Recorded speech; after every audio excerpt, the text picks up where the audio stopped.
आपका वापस स्वागत है। मैं Vivek Bindra, founder and CEO बड़ा बिजनेस .com। आज मैं एक सन्यासी के विषय में बात करूंगा। वीडियो थोड़ा अलग होगा, आज डिफरेंट होगा। सन्यासी के जीवन से पावरफुल बिजनेस लेसन्स। ये एक अलग ही सन्यासी है। हिल डिवाइन ग्रेस अभय चरणारविंद भक्ति वेदांत स्वामी श्रील प्रभुपाद।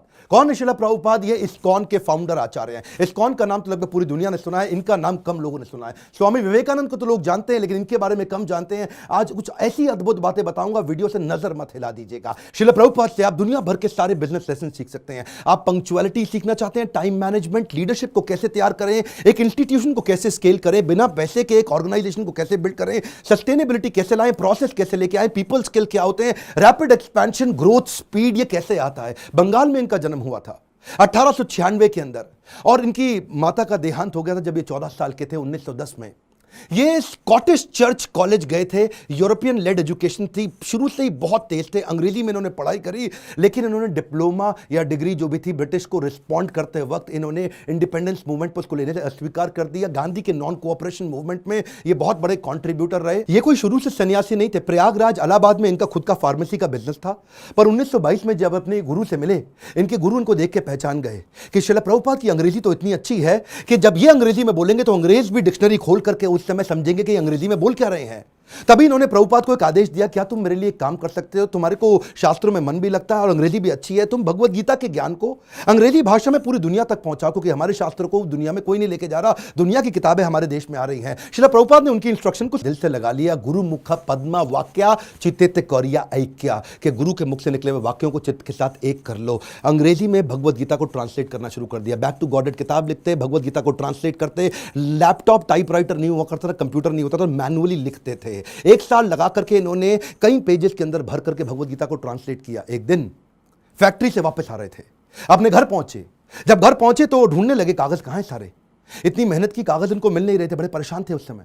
अपनी धर्मपत्नी से पूछा कि वो कहां है जो मैंने भगवत गीता ट्रांसलेट करी। तो अचानक इनकी पत्नी ने जो बोला, इनके होश उड़ गए। इनकी पत्नी ने कहा, वो सारे तो मैंने कबाड़ी को बेच दिए। बोलो क्यों बेचे? बोला उसके बदले में मैंने चाय खरीद ली, अंग्रेजों ने बताया चाय पीनी चाहिए। प्रभुपाद को बहुत बुरा लगा। अचानक प्रभुपाद ने उनसे पूछ लिया, टी और मी? इनकी पत्नी ने बोल दिया टी। उस दिन उन्होंने अपना घर छोड़ दिया, संन्यास लेने की तैयारी करी। वहां से जाकर के इन्होंने फिर से भगवत गीता लिखनी शुरू करी। बाद में ये वृंदावन चले गए, कई साल वृंदावन रहे, भगवत गीता लिखी, उसकी तैयारी करी। ये पहले से जानते थे कि दुनिया का नंबर 1 देश अमेरिका और अमेरिका का नंबर 1 शहर न्यूयॉर्क, तो मैं शुरुआत न्यूयॉर्क से ही करूंगा। थोड़ा इमेजिन करिए, 70 साल का किसी बूढ़े व्यक्ति का चित्र लेके आइए अपने मन में। 70 साल की उम्र में 32 दिन की जहाज की लंबी यात्रा, जिसमें रास्ते में इनको 2 बार हार्ट अटैक आ गया। कुछ केवल साथ में $7 लेके कुछ किताबें लेकर निकल पड़े। वहां कोई इनको जानता नहीं था। ये जानते थे कि मैं अकेला हूं और मैं सब कुछ नहीं कर सकता। मैं सब कुछ नहीं कर सकता इसका मतलब ये थोड़ी कि मैं कुछ भी नहीं कर सकता। मैं सब कुछ नहीं कर सकता इसका मतलब यह नहीं कि मैं कुछ भी नहीं कर सकता, क्योंकि मैं कुछ कर सकता हूं तो मैं कुछ कर लूंगा, और कुछ कुछ कर करके मैं सब कुछ भी कर दूंगा। और वो हिम्मत लेकर के निकल पड़े। वहां पहुंचे टॉम्स्किन स्क्वायर पार्क न्यूयॉर्क के अंदर। उन दिनों वियतनामीज और यूएस का वॉर चल रहा था, जिसके कारण वहां बहुत हिप्पीज आ गए थे। हिप्पीज वो हुआ करते थे जो सड़क पर लेट करके इलिसिट सेक्स करना, नशा करना, वहीं पर नंगे लेटे रहना, 2-2, 4-4, 6-6 महीने तक नहाना नहीं। हिप्पीज ने एक्चुअली डिफाई कर दिया अमेरिका को। अमेरिकन सरकार परेशान थी कि ये लोग अपना घर छोड़ चुके हैं, पूरी तरह स्वतंत्र हो चुके हैं और कुछ भी कर रहे हैं। इन्होंने सोचा क्यों ना इन्हीं के साथ शुरुआत किया जाए। सबसे डिफिकल्ट मैन पावर को उन्होंने कल्टीमेट करने का कोशिश किया, उनको डायरेक्शन दिया ताकि मैं कमिटमेंट ले सकूं। धीरे धीरे उनके लिए कीर्तन करना शुरू कर दिया। इनका रूल क्या था? करेक्शन नहीं, मेडिटेशन। एक बार मेडिटेशन करा के इनको करेक्शन दूंगा बाद में, पहले मेडिटेशन बाद में करेक्शन। और वहां जो हिप्पी हुआ करते थे वो उनकी सुनते नहीं थे, बेइज्जती करते थे, इनके ऊपर सिगरेट का धुआं फेंक देते थे, इनको टॉयलेट की लंबी लाइन में पीछे धक्का मार के खड़ा कर देते थे, इनका सामान चोरी कर लेते थे, इनकी बेइज्जती करते थे। पर प्रभुपाद उनके लिए फिर भी भोजन बनाते थे, उनको सुबह शाम भगवत गीता पे कथा सुनाया करते थे, उनके साथ बैठ के कीर्तन करते थे। उनको धीरे धीरे मजा आने लगा। प्रभुपाद ने एक दिन उनसे पूछा, तुम नशा क्यों करते हो? तो बोले, सर मेरे को ना, I want to stay high. मैं नशा क्यों करता हूं? मुझको अच्छा लगता है, I want to stay high. तो प्रभुपाद ने कहा, मैं तुमको ऐसा नशा दूंगा which will keep you high forever. उन्होंने बोला, ऐसा नशा है आपके पास? बोले, वो कौन सा नशा है? बोले, हरिनाम का नशा है। मैं तुमको हरि नाम लेना सिखाऊंगा, मैं तुम्हें भगवत गीता पढ़ना सिखाऊंगा। अगर तुम कृष्ण के आदेशों को समझ गए तो वो सबसे ऊंचा नशा है। जिसको वो नशा लग गया आध्यात्मिक जीवन का, तो भौतिक जीवन के नशे उसके सामने बहुत छोटे पड़ जाएंगे। धीरे धीरे लोगों ने उनकी बात सुननी शुरू करी। ये लोग अपना घर बार पहले ही छोड़ चुके थे। प्रभुपाद को समझ में आ गया ऐसी मैन पावर जिसका कहीं दुनिया में अटैचमेंट नहीं, उनको कल्टीवेट कर गया तो ये मेरे मूवमेंट को पूरी दुनिया में फैला सकेंगे। ये अंग्रेज है और अंग्रेजों की बात पूरी दुनिया जानती है, इसीलिए हंट द राइनोसरस अगर शिकार करना है तो गेंडे का शिकार करो। प्रभुपाद ने सबसे कठिन मुद्दा उठाया और उसके बाद अमेरिका की सरकार भी प्रभुपाद को धन्यवाद करती थी कि तुमने ऐसे लोगों को नशा छुड़वा दिया। वो सारे हिप्पी हैप्पी बन गए। क्या, कम ऑन, दोबारा सुनिए, हिप्पीज को हैप्पी बना दिया इन्होंने। कैसे हैप्पी बनाया? उनको गुलाब जामुन बना बना के अपने हाथ से खिलाते थे, उनको कथा सुनाते थे और धीरे धीरे उनका हृदय में परिवर्तन आया। और वहीं से प्रभुपाद ने, ये लीडर्स ऑफ लीडिंग लीडर थे प्रभुपाद, मेरी बात सुनिए, एम्पावर करते थे, लीडर्स ऑफ लीडिंग लीडर। इतना विश्वास डाला उनमें, इतना ट्रस्ट डाला उनमें कि उनको बोला यहां से तुम मेरे सारे शिष्य बन चुके हो। 10,000 शिष्य उन्होंने बनाए धीरे धीरे करके यूएस के अंदर। 2 को उन्होंने भेजा यूरोप में, 2 को भेजा अफ्रीका, फिर 2 को ऑस्ट्रेलिया, फिर 2 को रशिया, फिर 2 को इंडिया। ऐसा करते करते उन्होंने सब जगह लोगों को अलग अलग भेजा और बोला अब इस भगवत गीता को तुम लेके जाओ। मैंने तुमको सिखाया, अब तुम दूसरों को सिखाओ। 1965 से 1977 तक लगभग 11-12 साल इन्होंने पूरी तरह अपने आप को झोंक दिया। पैसे की कमी थी इनके पास, सोचा पैसा नहीं है तो अगरबत्ती, पूजा में काम आने वाली अगरबत्ती का बिजनेस इन्होंने अपने शिष्य को करना समझाया। लगभग 3 सालों के अंदर $1 मिलियन का रेवेन्यू आना शुरू हो गया अगरबत्ती के बिजनेस से। किताबें इन्होंने तेजी से लिखनी शुरू कर दी। 5.5 करोड़ किताबें इन्होंने इस दौरान पूरी दुनिया के अंदर बांटी। किताबें बेच करके कुछ फंड रेज किया जिससे इन्होंने मंदिर बनाने का प्रयास किया। अपने शिष्यों को समझाया, उनको सिखाया। वो किताबों को 25 भाषाओं में पूरी दुनिया के अंदर ट्रांसलेट किया। उन दिनों क्या हुआ, सब लोग, अंग्रेज लोग पूरी दुनिया में इनको देख रहे थे। ये कौन इंडियन सन्यासी आया है जिसने भगवत गीता, कृष्ण अर्जुन, जिसकी कोई जानकारी नहीं किसी को, लेकिन गोरे काले हर धर्म के लोग सीखने लग गए। ये रिलीजन से आगे लेकर के चले गए। इन्होंने कहा रिलीजन नहीं, मैं स्पिरिचुअलिटी की बात कर रहा हूं। उसी दौरान एक रिपोर्टर इनके पास आया, बोला Swami ji, India has a factory of producing God. Every weekend a God comes from India and says that I will make you God, start funding me, come on. तो स्वामी जी हैरान हो गए। बोला Swami ji, are you also God? क्या स्वामी जी तुम भी भगवान हो? तो प्रभुपाद ने बोला नहीं नहीं, मैं भगवान नहीं हूं, मैं भगवान का नौकर हूं। तो वो हैरान हो गया। पहली बार कोई ऐसा व्यक्ति आया हिंदुस्तान से जो बोला मैं भगवान नहीं हूं, भगवान का नौकर हूं। तो प्रभुपाद ने बोला नहीं, मुझसे गलती हो गई, मैं भगवान का नौकर भी नहीं हूं, मैं भगवान का नौकर बनने का प्रयास कर रहा हूं। I am all a servant of God, but it is for you to recognize. सारे अमेरिका के अंदर अखबारों में छप गया कि पहली बारी कोई ऐसा इंडियन आया जो बताता है I am trying to become servant of God, I am not God. उन्हीं दिनों हेनरी फोर्ड के पोते एल्फ्रेड फोर्ड इनसे मिलने के लिए आए। हेनरी फोर्ड का नाम बहुत हुआ करता था पृथ्वी के अंदर। प्रभुपाद कम बोलते थे, लिमिटेड बोलते थे। जब एल्फ्रेड फोर्ड इनसे मिलने आए तो प्रभुपाद ने केवल उनसे एक ही क्वेश्चन पूछा, where is Henry Ford now? अब हेनरी फोर्ड जीवित नहीं थे, बस केवल उनकी आंखों में आंख डाल के प्रश्न पूछा।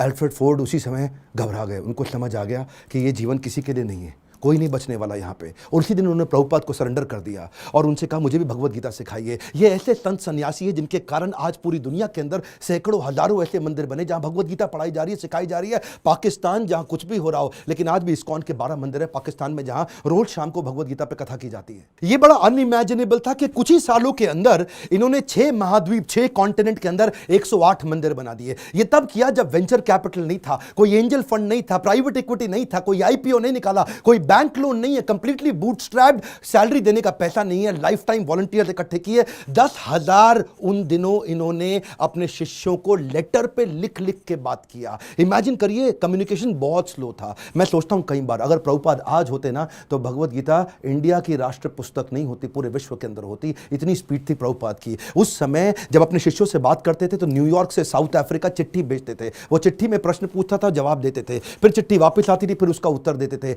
इमेजिन करिए 10,000 ऐसे लेटर लिखे इन्होंने, कितना समय की कमी रहा होगा। इनके इतने सारे philosophical issues, managerial issues, personal issues, professional issues, सब पे गाइड किया करते थे। व्हाट्सएप नहीं था, कम्युनिकेशन नहीं था, वहां पे फ्लाइट तेज नहीं जाती थी। बावजूद उसके इन्होंने 12 साल के अंदर 15 बार पूरी पृथ्वी का भ्रमण किया।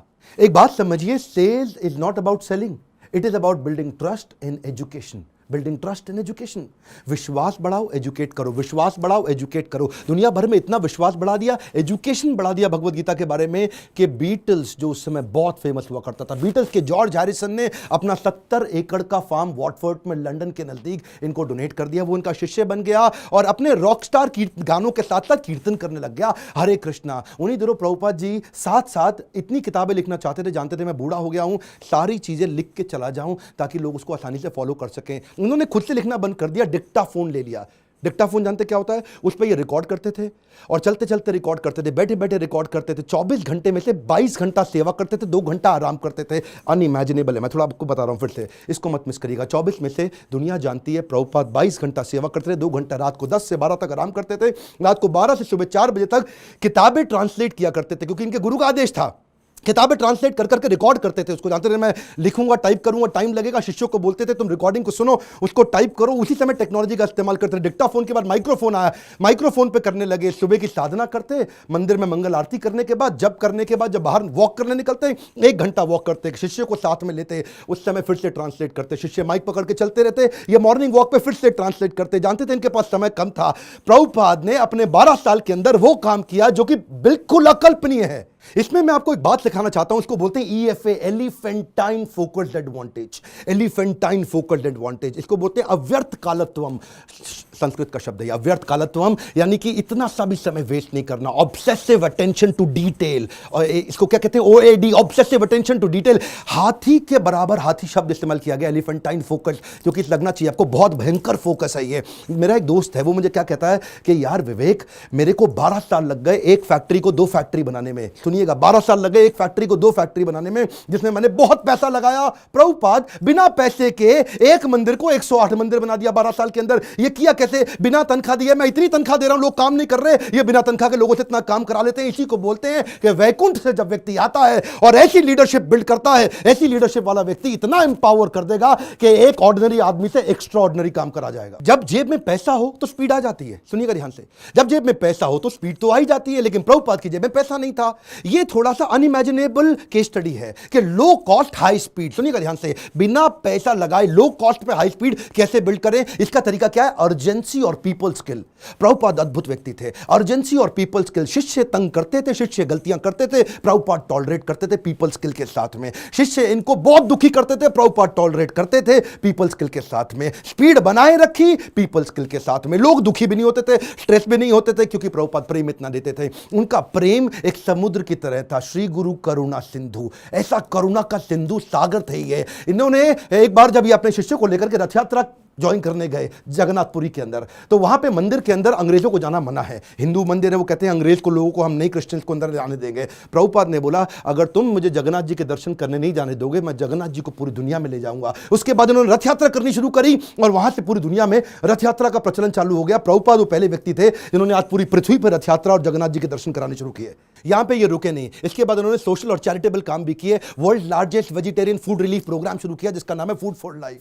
संडे फीस्ट, ये दुनिया भर के अंदर हजारों मंदिरों के अंदर रोज शाम को हजारों लोगों को फ्री में खाना बढ़ता है। इंडिया में मिड डे मील की स्कीम को एक्वायर कर लिया उन्होंने, सरकार की स्कीम को इस्कॉन ने। क्या किया आज आपको जान के हैरानी होगी, बुद्धि चकरा जाएगी। 14 लाख गरीब बच्चों को रोज मिड डे मील का भोजन आज इस्कॉन अपने मंदिर से बना करके भेजता है। Can you imagine? 14 लाख बच्चों को कभी अपने आप को पॉपुलराइज नहीं किया, कभी अपनी इन्होंने गाथा नहीं गाई, कभी अपने आप को भगवान नहीं बताया, कभी अपने आप को अपनी तारीफ नहीं करी, अपनी सेवाओं को आगे रखा और बिना प्रमोशन के किसी को कभी प्रमोट नहीं किया। जानते हैं अमेरिका के अंदर भी आपको तो मालूम है स्टीव जॉब्स का स्टैनफोर्ड यूनिवर्सिटी का वो लेक्चर, जहां पे उसने खुद ही माना था कि मैं रोज, मेरे पास पैसा नहीं हुआ करता था, एक खाना खाने के लिए एक बार का 7 मील पैदल चल के हरे कृष्णा मूवमेंट पे फ्री का खाना खा के आया करता था। I would walk the 7 miles across town every Sunday night to get one good meal a week at the Hare Krishna temple. वैसे एक बात बताऊं, सुषमा स्वराज बोल बोल के थक गई थी कि भगवत गीता को राष्ट्रीय पुस्तक घोषित कर दो, श्रीमद् भगवत गीता को राष्ट्रीय पुस्तक घोषित किया जाए। आज ये प्रभुपाद के चलते न्यू जर्सी की सेटन हॉल यूनिवर्सिटी के अंदर भगवत गीता को कंपलसरी कर दिया। हरे कृष्णा मूवमेंट से भगवत गीता को लेके कैम्ब्रिज इंटरनेशनल यूनिवर्सिटी यूके के अंदर 2020 से वहां पे भी किताबें कंपलसरी कर दी कि भगवत गीता सिखानी चाहिए। क्यों? क्योंकि ये आपको वैल्यूज देंगी, मोरालिटी देंगी, कैरेक्टर देंगी, एथिक्स देंगी, प्रिंसिपल देंगे, ताकि आप एक इंसान को मजबूत बना सको। बहरहाल उनके पास समय कम था। 1977 में जब वो शरीर छोड़ने वाले थे, उनका वजन आधा हो चुका था, इतने पतले, इतने कमजोर हो चुके थे कि उनके शरीर पे स्किन बची नहीं, हड्डियां और नसें बची थी। जब डॉक्टर भी मिलना आता था ना, उसकी भी बुद्धि चकरा जाती थी कि मैं कैसे दबाऊं, कहीं ऐसे नसों से हड्डी में लुक चुप के दर्द ना होने लग जाए इनको। शिष्य लोग आसपास देखते थे डॉक्टर का मुंह कितना इंच खुला हुआ है, ऐसा ऐसा। डॉक्टर हैरान होता था, इंच नापते थे ऐसा कि ये कैसा व्यक्ति कर रहे हैं ये। इस समय कॉन्शियसनेस को बिल्ड करना पॉसिबल ही नहीं है। प्रभुपाद के सारे ऑर्गन्स काम करना बंद कर चुके थे, उनकी उम्र बहुत ज्यादा हो चुकी थी, लेकिन उस समय डेथ बेड पे, क्षमा चाहता हूं गलत शब्द यूज कर रहा हूं, ऐसे लोगों की कभी डेथ नहीं होती, लेकिन उस समय उस बिस्तरे पे भी लेट करके प्रभुपाद शरीर छोड़ने से पहले भी ट्रांसलेट कर रहे हैं भागवतम को कि मेरे जाने से पहले मैं अपने गुरु के आदेश को पूरा करके जाऊं।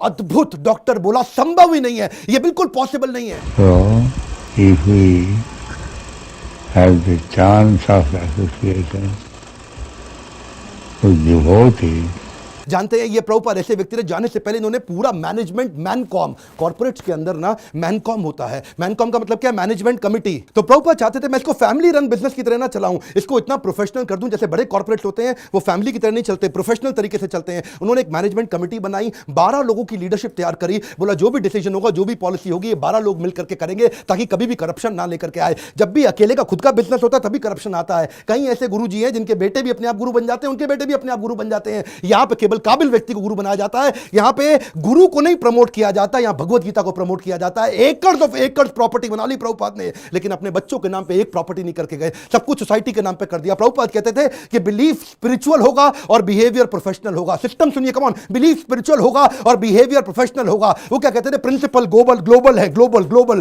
प्रिंसिपल पूरी दुनिया में एक जैसे होंगे लेकिन रिसोर्सेज लोकल होंगे। अगर आपको पैसा चाहिए तो लोकल जगह से रेज करो, लोकल जगह पे खर्च करो। पैसा ना इस देश से उस देश जाएगा, ना उस देश से इस देश आएगा। प्रिंसिपल ग्लोबल होंगे और खर्चा रिसोर्सेज लोकल होंगे। यही मैं आपको बताना चाहता हूं, अगर इस प्रकार की लीडरशिप आप बिल्ड कर सके तो आपको जिंदगी के अंदर इसके लिए लीडरशिप क्वालिटी चाहिए, और वही मैं सिखाता हूं अपने प्रोग्राम्स के अंदर। इसको बोलते हैं लीडर, जिससे आप सारे स्पिरिचुअल भी और बिजनेस भी सारे लेसन एक साल ले सकते हो। रियल लीडरशिप वीडियो को डाउनलोड व्हाट्सएप पे करके पूरे देश में पहुंचाइए। स्वामी विवेकानंद को जानते हैं, श्रील प्रभुपाद को भी पहुंचाएंगे पूरी दुनिया के अंदर। भारत रत्न मिलना चाहिए ऐसे व्यक्ति को, ये मेरी आपसे प्रार्थना है। बहुत सीरियस हूं मैं आज, मैं अपने दिल से बोल रहा हूं। आज इनका जन्मदिन है, आज सारे व्हाट्सएप ग्रुप में, सारे फेसबुक ग्रुप में, अपने यूट्यूब चैनल पे इस वीडियो को निकाल के अपलोड करिए, पूरी दुनिया में पहुंचाइए। प्रभुपाद जी के बारे में पता चलना चाहिए। और अगर आपको वीडियो कहीं से मिला है, चैनल सब्सक्राइब करके बेल आइकॉन हिट करिए ताकि ऐसे वीडियो आपसे मिस ना हो सके। मेरे साथ जुड़े रहने के लिए, हर बार वापस आने के लिए आप सबका दिल से धन्यवाद।